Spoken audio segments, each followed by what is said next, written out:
G'day, welcome back to Wimble channel. It's been a couple of weeks between live videos and I thought the staff room is free at the moment, miraculously. So I'll do a very quick video, a classroom idea. This is something I did with my history elective class recently and it worked really well. I was reminded of it on a chat that I took part in the other day. It's for history teachers, hashtag HistEdChat. We meet up on Wednesday nights at 8:30 and talk all things history. And we're looking at contestability. And I did this activity that works quite well on contestability. I didn't do it for that reason.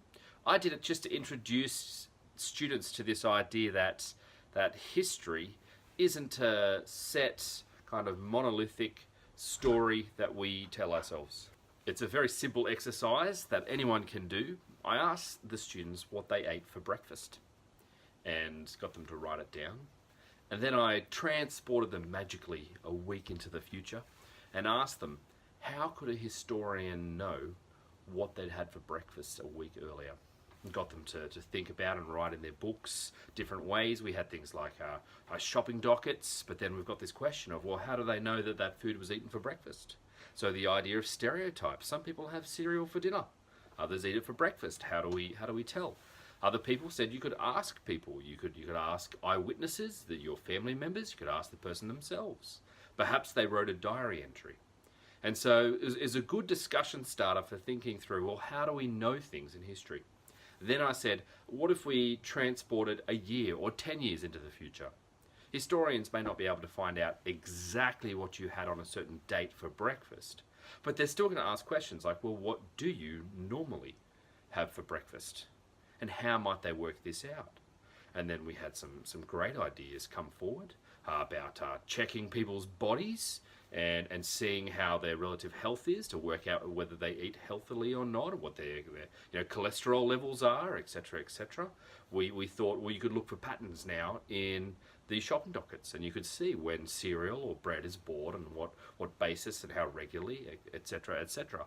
And then we started thinking about, well, what could you tell about somebody by what they ate for breakfast? So we broadened the discussion out and people started thinking about, well, we could tell about their culture perhaps, or how wealthy they are, their status in society, how much time they have in the morning, or what priority they put on their health.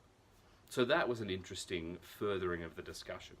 And finally we started asking ourselves, well, what groups in society are we more likely to know what they ate for breakfast? And that helps us thinking through and going, well, sometimes in history we only know certain perspectives because it's more likely that the documentary evidence survives. So for example, if you lived in prison or in a hospital, then we're going to be more likely to know what you ate for breakfast because all of that will be documented and written down in budgets and written down in various areas. Or if you're a bodybuilder or an athlete, you're more likely to be asked those questions. What do you eat? And so we get this skewed idea of breakfast in 50 years' time or 100 years' time.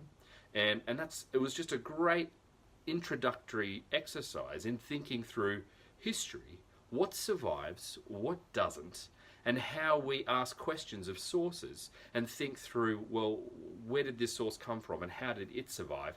What sources didn't? And so I thought it was just a very simple classroom exercise for historians. For 7 through to 12 can take part in that exercise and can think through, and you can get obviously greater depth out of the older students thinking through some of the implications for history from a very simple idea and a very simple question: what did you have for breakfast?